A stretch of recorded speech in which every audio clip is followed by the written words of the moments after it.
প্রিয় ভাইরা, তো এই লোকটা যখন হজ করে আসলেন, আনলেন কি পাগড়ি, জুব্বা, রুমাল, রুমালের উপরে দিলেন তাজ, মুখস্থ আছে শুধু সূরা নাস, পড়তে গেছে মাগরিবের নামাজ। এখন আল্লাহর শান যেখানে বাগের ভয়, ঠিক সেখানে সন্ধ্যা হয়। ইমাম সাহেব গেছে ছুটিতে, মুয়াজ্জিনও গেছে বাড়িতে। এখন ইমামতির দায়িত্ব কার? পাঞ্জাবি ঝুলন বাজার, ইমামতির দায়িত্ব তো তার নাকি? মুসল্লিরা ডাক দিয়ে বলে, বাপ তোমার পাঞ্জাবি যে ভাব, তোমার পিছনে রেখে আমরা সামনে গেলে হবে মহাপাপ। দেওয়ান সাহেব হুজুর বলে, তোরাই ভাও, খালি মোল্লা দেখলি সামনে যাও, জনগণও ছাড়ে না, ইমামও যায় না, ঠেলাঠেলি করতে করতে রাকাতে সালাতে পাঞ্জাবি ভরা ঠেলাতে আল্লাহু আকবার।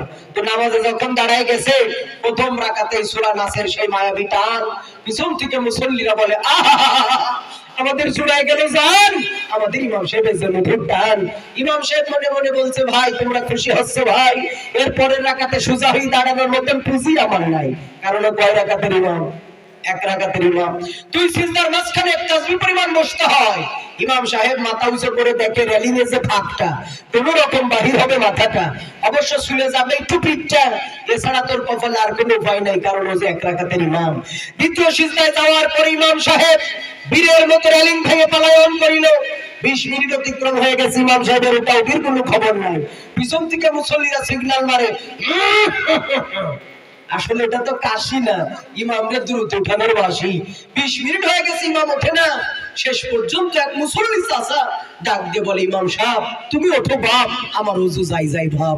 তারপর ইমাম ওঠে না, ব্যাপারটা কি, কারণটা কি? পিছন থেকে আরেক চাচা ডাক দিয়ে বলে, আল্লাহ জীবনে বহু হুজুরের পিছনে নামাজ পড়েছি, আল্লাহ এইরকম বিপদে যেন কোনোদিন না ফেলে। পিছন থেকে গ্রামের মেম্বার চাচা ডাক দিয়ে বলে, ইমাম সাহেব তুমি যদি না ওঠো আমি নিজেই কিন্তু উঠলাম। তারপরে ইমামের ওটাউটির কোনো খবর নাই। এক শিক্ষিত মানুষ এক পিসির মাথা উঁচু করে কয়, ফোটা তুই ছোট মানুষ, মাথাটা উঁচু করে দেখতো, ছাতা মরে গেল না, স্টক করলো। ওর যদি হায়া লজ্জা থাকতো, ওর যদি বিবেক থাকতো, এতক্ষণ ওর ইমামতি ছেড়ে দেওয়া কথা ছিল, ইমামতি ধরে রাখা কথা ছিল না। পিচ্ছি মাথা উঁচু করে দেখে রেলিং ভাঙা, মেম্বার ভাঙা, ডাক দিয়ে বলে, ওঠেন কাকা, ও কিয়ামত পর্যন্ত সিজদায় পড়ে থাকলেও আল্লাহু আকবার বলে তোলার লোকের সামনে ওঠেন ওঠেন ওঠেন। সবাই উঠে দেখে, কি সাংঘাতিক ব্যাপার, এত সুন্দর পাগড়ি জুব্বা রুমাল ইমাম নিয়ে পড়লাম, আর সেই ইমাম আজকে রেলিং ভেঙে পলায়ন করিল। একজন বলে, ভাই দোষটা তো আমাদের, এ জাতি দিয়ে কি হবে, দোষটা তো আমাদের। আজকে যদি আমরা আল্লাহর কোরআন দিয়ে, রাসূলের সুন্নাহ আর আদর্শ দিয়ে ইমাম নিয়ে পড়তাম, জাতীয় সন্ত্রাসীর শিকার আজকে আমাদের হওয়া লাগতো না। আজকে আমরা ইমাম নিয়ে পড়েছি, মাথায় পট্টি দেখে, হাতে তসবিহ দেখে, শাড়ির কালার দেখে, হজ উমরা কয়বার করেছে ইটা দেখে, মদিনা সনদে দেশ চালাবে, ঘরে ঘরে চাকরি দেবে, 10 টাকা কেজি চাউল খাওয়াবে, এই মিথ্যা প্রতিশ্রুতি আমাদেরকে দেওয়ার কারণে আমরা ইমাম নিয়োগ করেছি ভুল। এই জন্য এই ইমাম নিয়োগ করার পরে আমরা দেখেছি, সর্বপ্রথম এই ইমাম ক্ষমতায় আসার পরে প্রথমে আলেমদেরকে গ্রেফতার করে জেলখানার ভিতরে বন্দী করে আলেমদেরকে রিমান্ডে নিয়ে ফাঁসির কাস্টে ঝুলিয়ে দুনিয়ার থেকে বিদায় করে দিয়েছে। যারা দেশের জন্য নিবেদিত প্রাণ, সেই সোনার বিডিআর অফিসারদেরকে পিলখানার মধ্যে হত্যা করা হয়েছে, আলেমদের কলিজার মধ্যে বুলেট চালানো হয়েছে, রাতের আধারে লাইট বন্ধ করে ঢাকা স্বপ্ন চত্বর রক্তে রঞ্জিত করা হয়েছে, শুধুমাত্র ইমাম ভুল নিয়োগ করার কারণে। ওগো আমার প্রিয় দরদি ভাইয়েরা, আওয়ামী লীগের ভাইয়েরা, তোমাদের পায়ের উপর দুইটা হাত রেখে বলতে চাই, বিগত 16 বছর তোমরা যে আমিরের গোলামি করেছো, সেই নেতার পিছনে স্লোগান দিয়া আলেমদের মাথায় বাড়ি দিয়েছো, একটা বার চিন্তা করে দেখো, যার পিছনে জয় বাংলা বলে স্লোগান দিয়ে আলেমদের নামে মিথ্যা মামলার সাক্ষী দিয়েছে, আলেমদেরকে উগ্রবাদের, জঙ্গিবাদ, মৌলবাদ, রাজাকার বলে গালি দিয়েছে, সেই জননী পালানোর সময় একটা বার তোমাদের কথা চিন্তা করে নাই। কোথায় থাকবা, কি খাবা, কিভাবে বাঁচবা, একটা বার তোমাদের কথা ভাবে নাই। বরং তোমাদেরকে আমরা সুযোগ করে দিলাম, আমরা স্বাধীনতার পরে তোমাদেরকে ক্ষমা করে দিয়েছি। ক্ষমার অর্থ এই নয় যে তোমরা আবার টুস করে আসবা, টুস করে আমাদেরকে আঘাত করবা। আল্লাহর নবী কাফের মুশরিকদেরকে ক্ষমা ঘোষণা করেছিলেন, সাধারণ ক্ষমা করে দিয়েছিলেন, তার মানে ক্ষমা হলো মহৎ গুণ। আমরা পয়গম্বরের আদর্শবান হয়ে তোমাদেরকে আমরা ক্ষমা করেছি। যে অন্যায় করেছো, যে আমাদেরকে অপবাদ দিয়েছো, আমাদের উপরে অত্যাচার করেছো, আমরা আমরা সব ভুলে গিয়েছি, কিন্তু তোমাদের সুযোগ দিয়েছি এই তোমরা আবার নতুন করে কালেমা পড়ে মুসলমান হয়ে মুসলমান ভাই হিসেবে আমাদের কাছে আসবে, আমরা তোমাদেরকে বুকে টেনে নেব। তবে আবার নতুন করে কালেমা পড়ে আসা লাগবে, তোমাদের ঘরে আগুন জ্বালিয়ে তোমাদের উপরে আক্রমণ করে আমরা কোনোদিন তোমাদের প্রতিশোধ নেব না, বরং তোমাদেরকে সঙ্গে নিয়ে আমাদের আকাবিরদের ইচ্ছা ছিল, উলামায়ে কিরামের ইচ্ছা ছিল, মহান সংসদ থেকে কোরআনের আলো জ্বলবে, সেই আলো বাংলার প্রত্যেকটি ঘরে ঘরে পৌঁছাবে। আমাদের টার্গেট তোমাদেরকে সঙ্গে নিয়ে আমরা মহান সংসদে আল কোরআনের আলো জ্বলবে।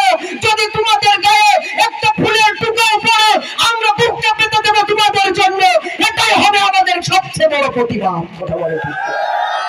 প্রিয় ভাইরা, একান্ত আপনজনেরা মনে রাখবে, এদিন দিন নয়, আরো দিন আছে। এই দিন নিয়ে যাই ঠিক সেই দিনের কাছে। ও দরদি ভাইরা, যা কিছু করেছো নতুন করে তওবা করে ফিরে আসো, আমাদের কাছে আসো, ইসলামের ছায়াতলে আসো।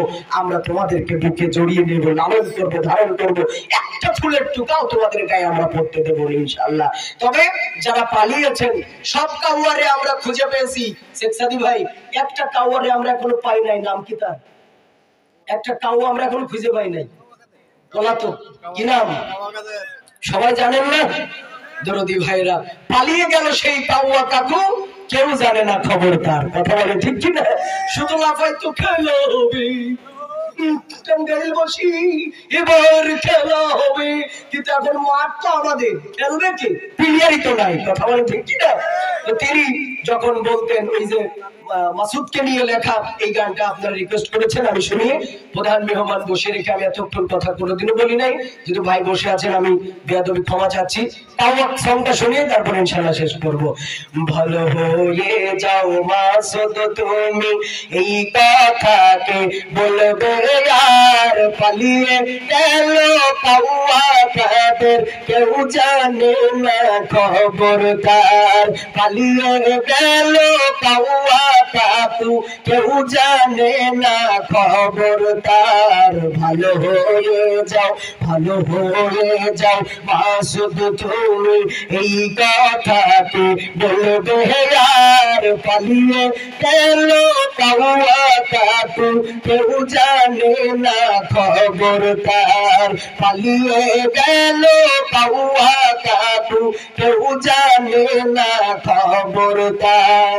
ফকরুল সাহেব কাউয়া কাদের আপনার বাসায় গেছেনি, ঠাকুর গাঁয়ের বাসায় আপনি থাকতে তারে দিছেননি, থাকতে তারে দিছেননি।